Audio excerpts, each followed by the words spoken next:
Je voudrais partager aujourd'hui un message que Dieu a mis sur mon cœur. Je voudrais te parler de l'équilibre d'un chrétien. Qu'est-ce que l'équilibre d'un chrétien? Qu'est-ce qui peut apporter un véritable équilibre dans la vie chrétienne? On sait que dans notre vie chrétienne, c'est un chemin et ce chemin est parfois difficile. Il y a des luttes, il y a des combats, il y a des tentations. Et je sais que toute notre vie, il y aura parfois ses hauts et ses bas, mais il y a un élément important, très important, qui peut devenir ton équilibre quand tu le comprends, quand tu réalises l'ampleur de ce qui a été fait. Et je voudrais te parler de la grâce de Dieu. De se rappeler et de comprendre dans notre esprit en premier, mais il faut que ça descende dans notre cœur. Ce que Dieu a fait. Le sacrifice de son Fils. La résurrection.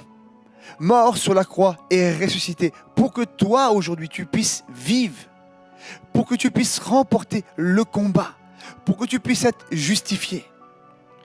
Il y a ce passage des Écritures qui parle à mon cœur dans Tite au chapitre 2 et au verset 11, 12 et 13. Il dit « Car la grâce de Dieu, source de salut pour tous les hommes, a été manifestée.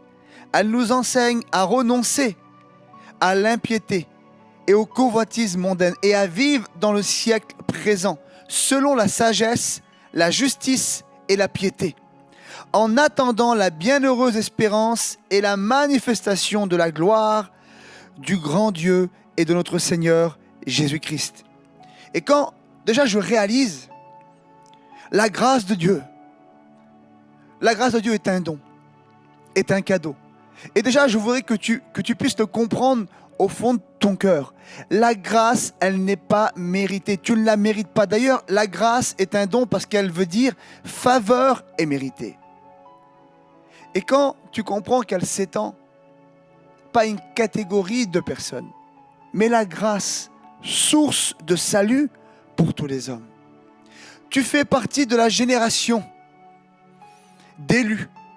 Tu fais partie de la génération qui a été choisie, qui a été élue par Dieu pour participer à sa grâce.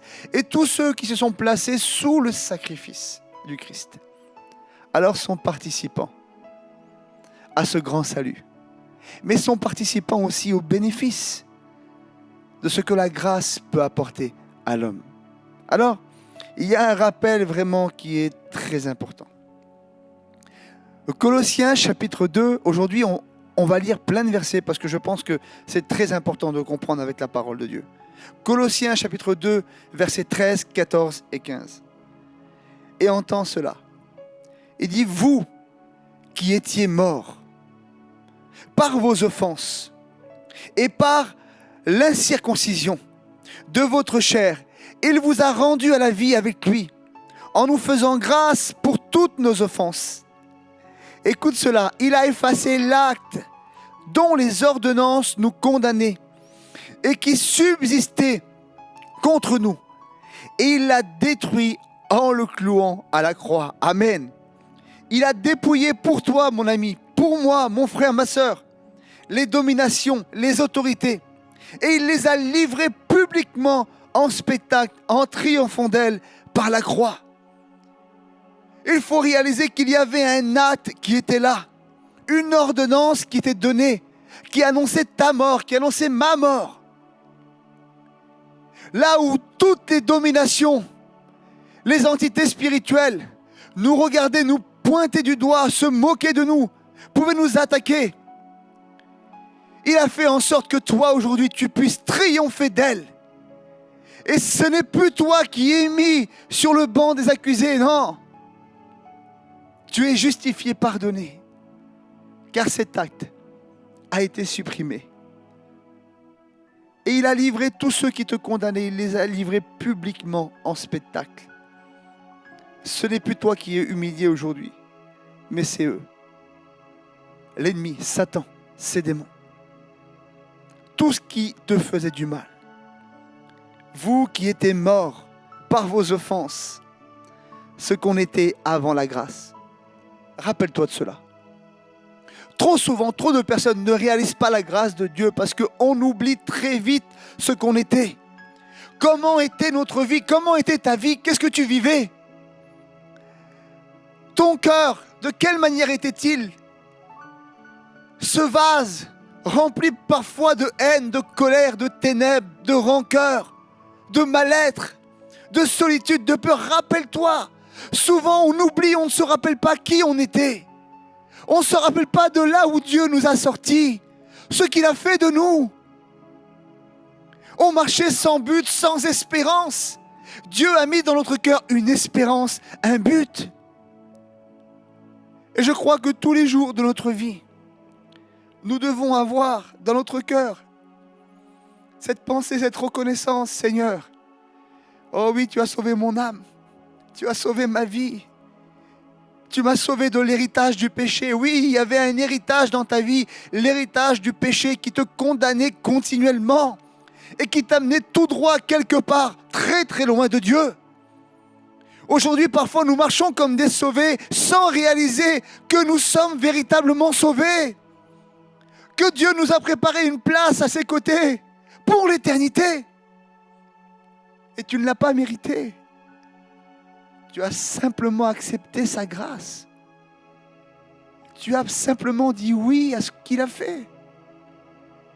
On n'y est pour rien, mes frères et sœurs. C'est parce qu'il nous a aimés. C'est parce qu'il a décidé de nous sauver. Quelle grâce! Notre foi en Jésus-Christ et sa grâce doit nous faire vraiment comprendre et doit bousculer dans notre vie certains faux raisonnements qui nous amènent parfois à vivre de la mauvaise façon, de la mauvaise manière. Elle nous a rendu la vie avec lui, nous faisant grâce par nos offenses. Alléluia. Je voudrais te dire que tout ce qui était mort en nous, toutes les espérances, tous les rêves, tout ce à quoi peut-être même tu n'as même pas osé penser, la joie qui était morte en toi, l'espérance de vivre en paix qui était morte en toi, le désir du bonheur, tout ce qui était mort, il l'a ressuscité.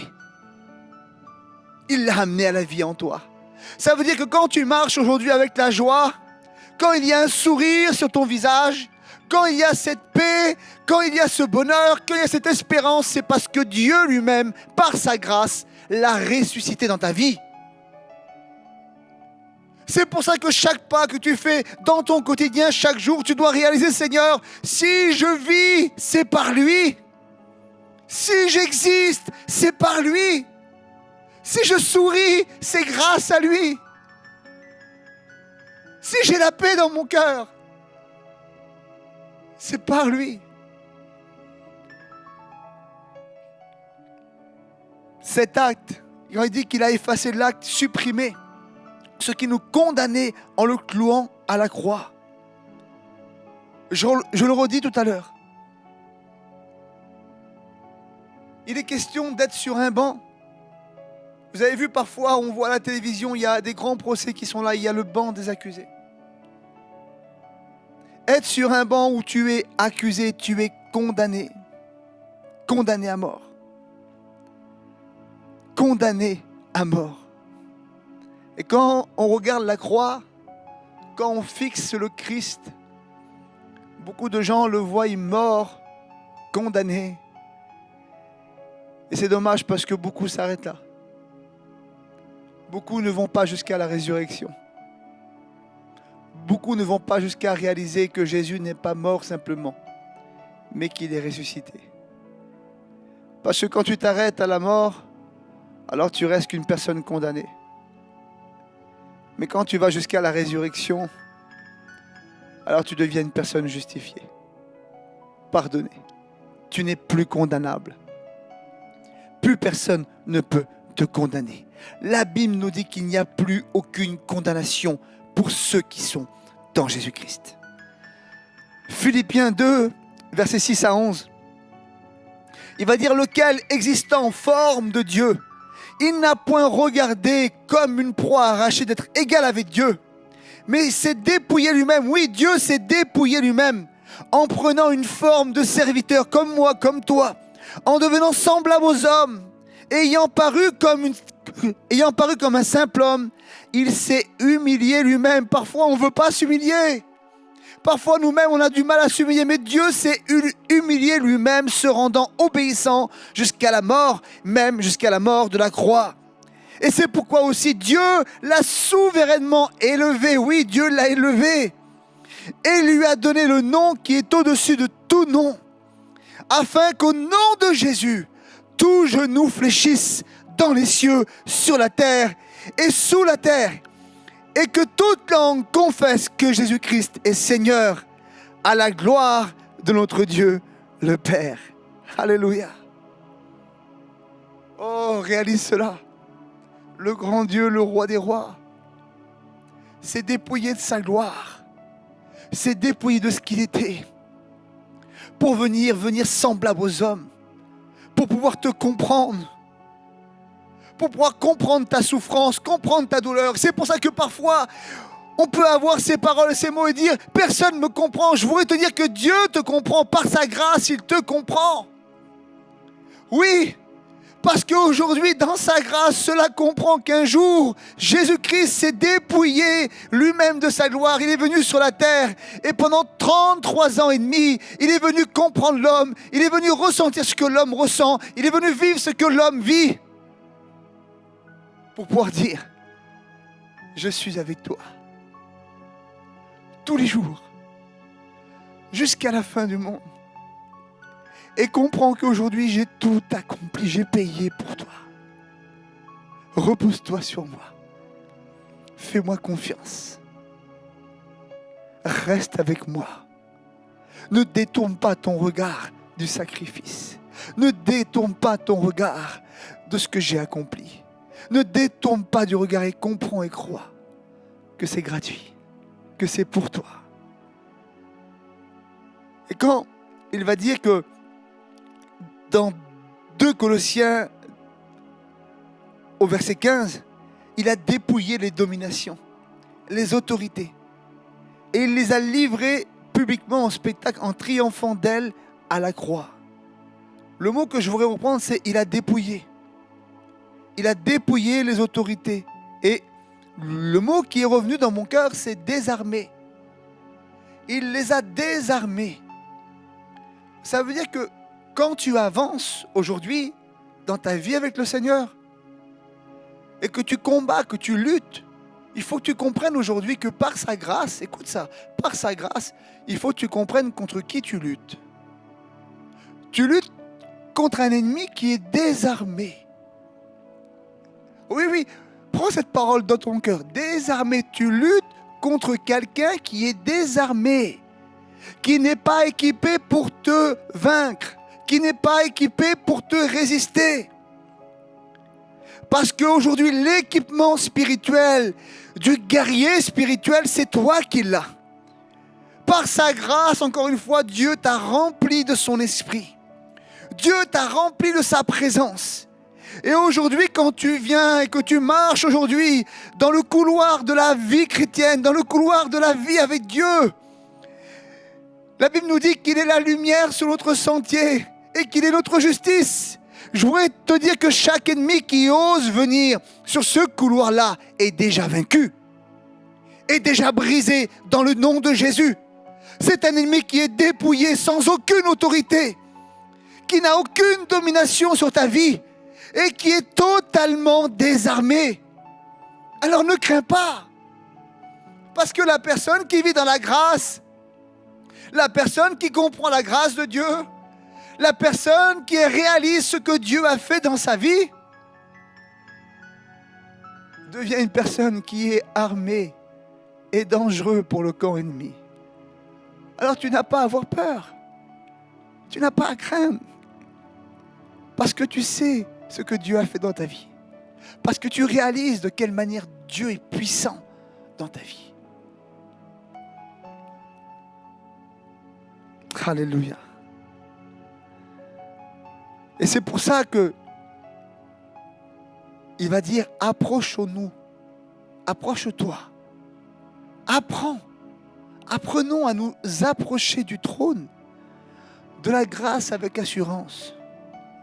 Ne soyons pas fébriles, ne soyons pas timides. Parfois la grâce, il semble qu'elle fait peur, elle semble tellement incomprise, tellement de controverses, tellement de gens qui amenaient des pensées différentes.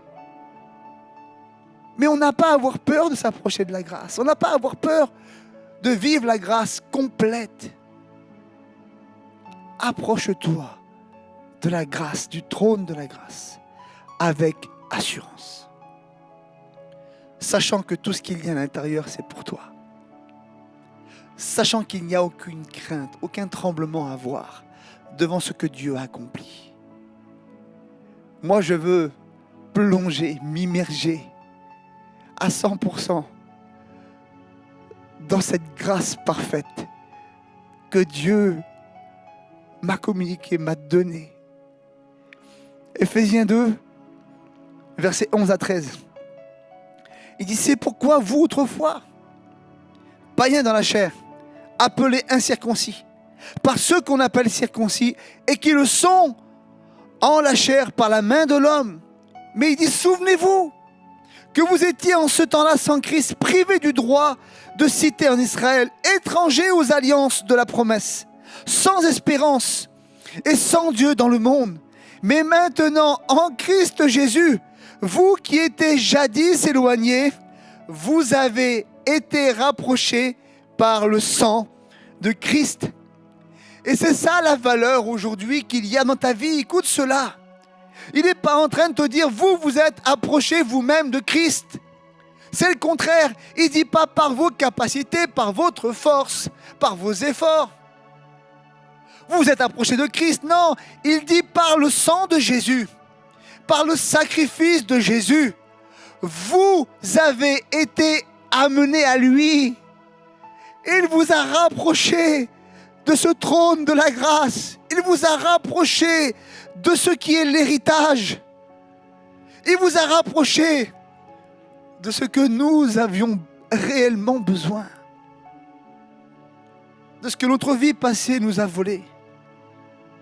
De ce que notre vie passée nous a enlevé.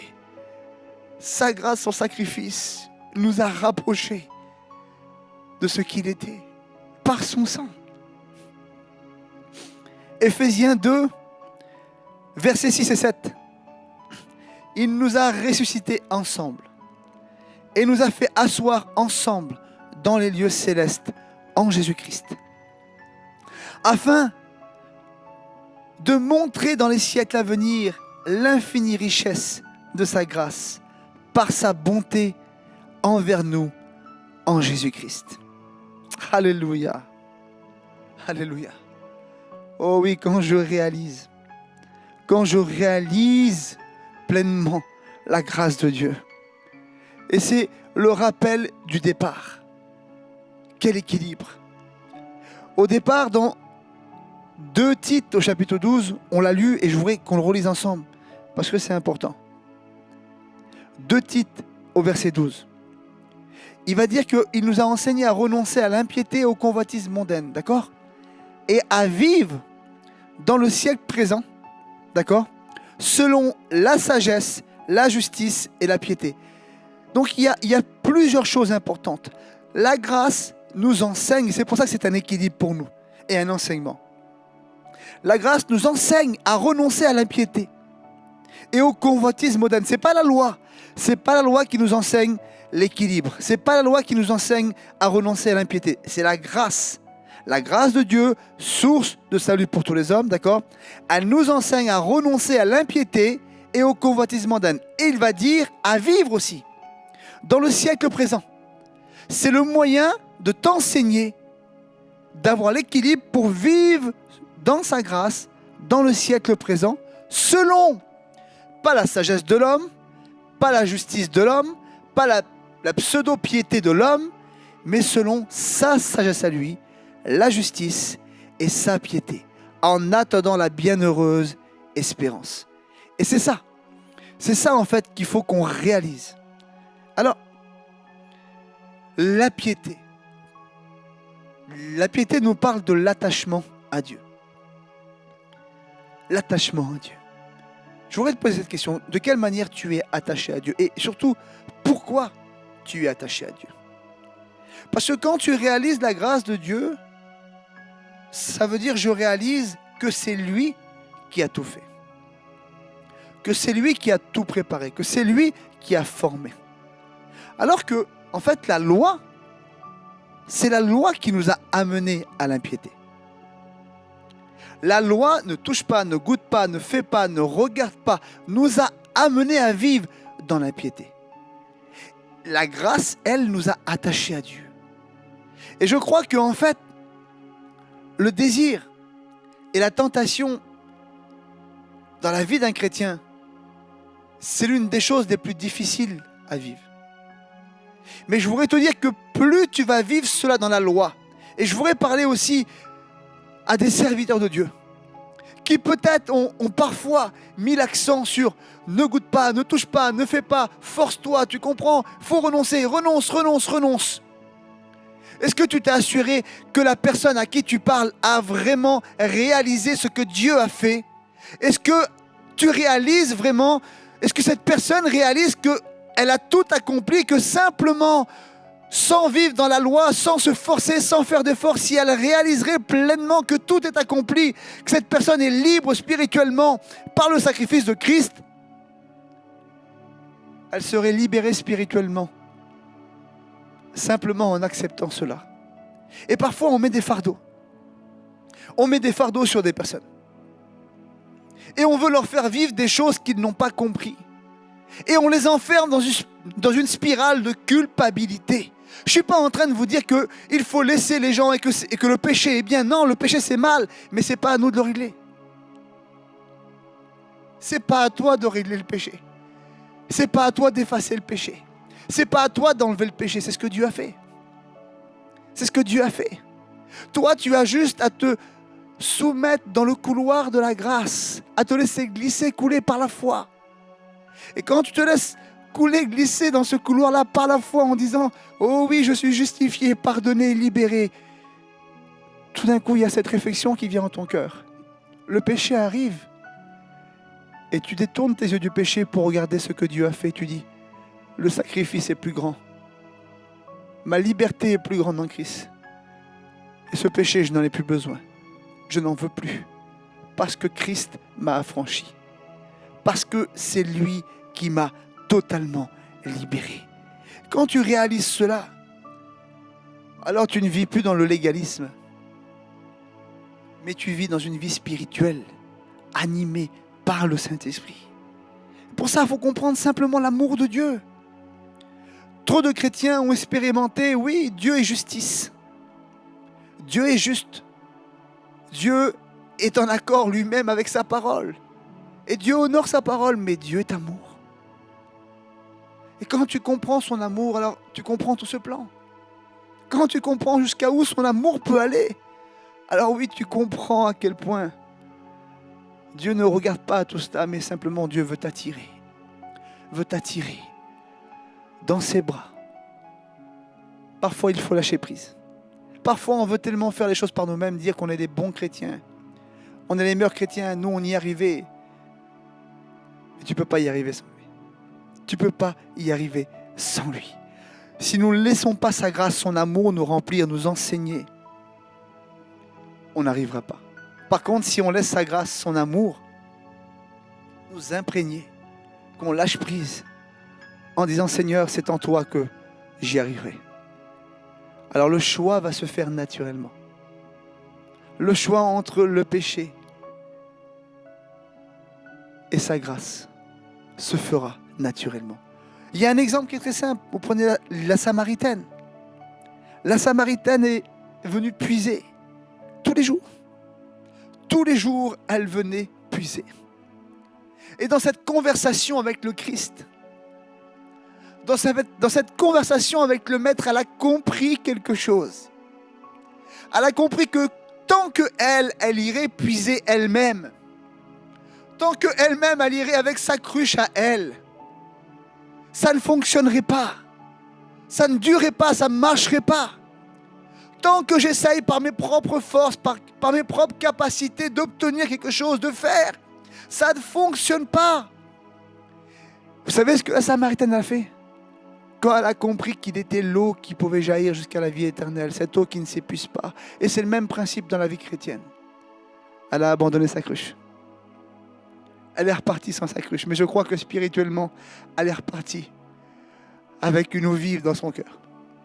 Et qui a jailli jusqu'à dans toute la Samarie. Qui a porté fruit jusqu'à dans toute la Samarie. Parce que Jésus est lui-même la vie éternelle.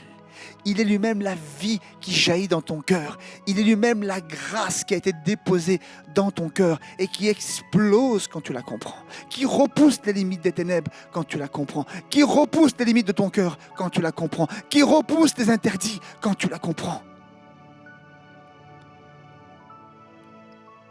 Quand il va dire à vivre dans le siècle présent. Vous savez, moi, pendant longtemps, j'ai vécu dans une loi et j'ai perdu beaucoup de gens. Écoute, je pense que cette parole est pour toi. J'ai perdu beaucoup de personnes, des amis, de la famille.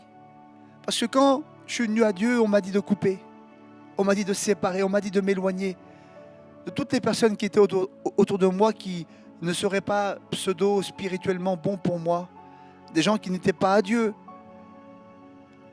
Et quelque part, il y a cette marque qui est venue sur ma vie, cette image, cette pensée, cette mentalité. Et je me suis éloigné de beaucoup de personnes. Et je voudrais te dire, ne fais pas ça. Ne fais pas ça. Si tu sens vraiment qu'il y a une personne qui est vraiment un grave danger pour ta vie, que voilà, c'est un choix après qui est spirituel à prendre, mais qui est difficile. Mais écoute, ne te renferme pas dans un système où tu te coupes du monde. Tu n'as pas été fait pour être coupé du monde. Tu as été fait pour vivre avec la grâce du Seigneur dans le monde. Et c'est pour ça que quand il dit qu'on a été fait, établi, et que Dieu a déposé cette grâce et qu'elle nous donne, elle nous enseigne à vivre dans le siècle présent, c'est ça le défi pour toi aujourd'hui. C'est à te laisser enseigner par la grâce pour pouvoir vivre dans le siècle présent dans tous les domaines de ta vie. Dans ton travail, avec tes amis, avec les gens qui ne sont pas à Dieu, avec les chrétiens, dans le monde présent, dans le siècle à venir, apprendre à vivre avec sa grâce.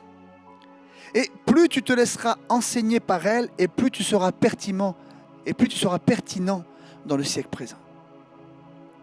Quelle grâce de pouvoir aujourd'hui partager l'évangile avec un équilibre. Avoir cette assurance, je suis avec toi Seigneur. Et je suis capable aussi de porter l'évangile partout où je suis. Je n'ai pas peur parce que tu es avec moi. Et c'est ça en fait, avoir cet équilibre-là. Et quand il va dire de vivre dans le siècle présent, il parle de 3 choses. Il parle de juste, pieux et sensé. Et je voudrais te dire qu'aujourd'hui, en tant que juste, tu as un modèle qui est parfait. Ton Père. Je voudrais te dire que ce modèle-là est le modèle unique de justice parfaite. Et cette justice, il te l'a communiquée déjà parce que c'est elle qui t'amène dans le salut. Je voudrais te dire que en tant que personne pieuse, quand tu comprends ce que Dieu a fait, alors oui, tu restes attaché à lui. Tu restes attaché à sa présence. Ce n'est pas le monde qui te fait dévier.